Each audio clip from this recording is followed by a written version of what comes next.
Rajan D Vijayan வணக்கம் மற்றும் நன்றிகள் பல.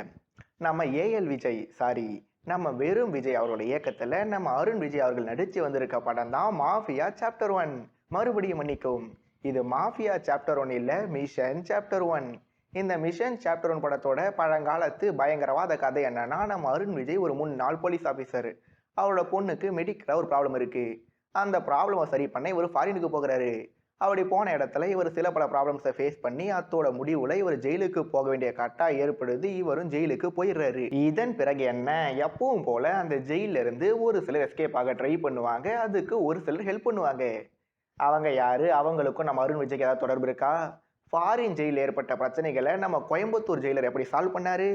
இதுக்கு நடுவில் அவரோட பொண்ணுக்கு ஏற்பட்ட மெடிக்கல் ப்ராப்ளம் சரியாச்சா இல்லையான்னு இந்த மாதிரி பல பிளாட் பாயிண்ட்ஸை விறுவிறுப்பே இல்லாமல் சொல்லியிருக்க படம் தான் இந்த 10 ரூபாய் நோட்டு, அதே பழைய ரூட்டு.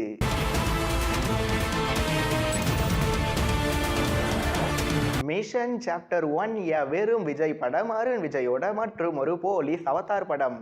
இந்த படத்துல சென்டிமெண்ட் இருக்கா? இருக்கு. ஆக்ஷன் இருக்கா? இருக்கு. சஸ்பென்ஸ் எலமெண்ட் இருக்கா? இருக்கு. நல்ல நல்ல ஐடியாஸ் இருக்கா? இருக்கு. மாஸ் மோமெண்ட்ஸ் இருக்கா? இருக்கு. மெமரபிளான சீன்ஸ் இருக்கா? கண்டிப்பா இருக்கு. பட் மேலே சொன்ன எல்லாமே ஈஸியாக கெஸ் பண்ணுற மாதிரி இருக்குது. அதுதான் இந்த மிஷன் சாப்டர் 1 படத்தோட மிகப்பெரிய பலவீனமே. ஏன்னா இந்த படத்தில் ஒரு 10 ரூபாய் நோட்டு ஒரு முக்கியமான ரோலை ப்ளே பண்ணியிருக்கோம். ஒரு சிங்கிள் கேரக்டர் படம் முழுக்க ட்ராவல் பண்ணியிருப்பாரு. நம்ம நிமிஷா சஜயன் ஒரு ஃபாரின் நர்ஸாக வருவாங்க. படத்தோட ஓப்பனிங்கில் ஒரு டெரரிஸ்ட் வில்லன் வருவார்னு மேலே சொன்ன எல்லா ஆஸ்பெக்டையும் முதல் முறை பார்க்கும்போது நம்ம என்னென்ன நடக்கும்னு கெஸ் பண்ணமோ அது எல்லாம் அச்சு பேசுறாமல் அப்படியே நடக்கும். அதுவும் நாம நம்மளோட இமேஜினேஷன்ல பார்த்தா மாதிரியே நடக்கும். அப்படி படம் முழுக்க அடுத்து என்ன நடக்கும்னு நமக்கு 1/2 மணி நேரத்துக்கு முன்னாடியே தெரிஞ்சிடுறதால படம் மேல நமக்கு பெரிய அளவில் கனெக்ட் எல்லாம் போயிடுது. பட் அதுக்குன்னு இந்த படத்துல பாசிட்டிவ் இல்லாம இல்லை.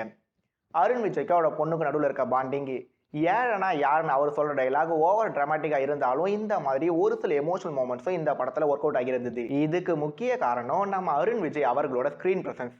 Arun Vijay police officer role, இது ரெண்டும் நெவர் எண்டிங் ஸ்டோரியாக இருந்தாலும் அதில் நம்ம ஆளு மறுபடியும் ஒரு முறை பட்டையை கிளம்பிட்டு போயிருக்காரு. பட் நம்ம அருண் விஜய் பெரிய பாடி பில்டர் தான், அதை நாங்கள் எல்லாரும் ஒத்துக்கிறோம். அதுக்குன்னு சிங்கிள் ஹேண்டில் பைப் லைனை உடைக்கிறது, 300 பேரை பறந்து அடிக்கிறது, கிளைமேக்ஸில் தண்ணியிலிருந்து என்ட்ரி கொடுக்கறதுன்னு இதெல்லாம் கொஞ்சம் இல்லை, ரொம்பவே ஓவர். அதை கொஞ்சம் மைண்டில் வச்சுக்கோங்க. நெக்ஸ்ட் நம்ம எமி ஜாக்சன் ஃபாரின் ஜெயிலராக வராங்க.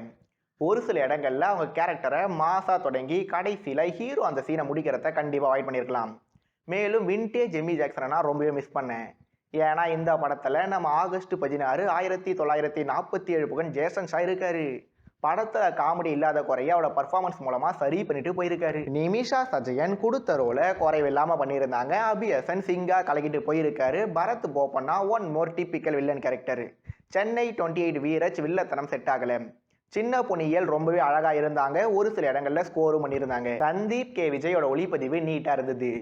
ஆண்டனி தன்னோட ஃபாஸ்ட் கட்ஸ் மூலமாக என்னதான் படத்தை விறுவிறுப்பாக்க ட்ரை பண்ணாலும் அது கடைசி வரைக்கும் எடுபடலை.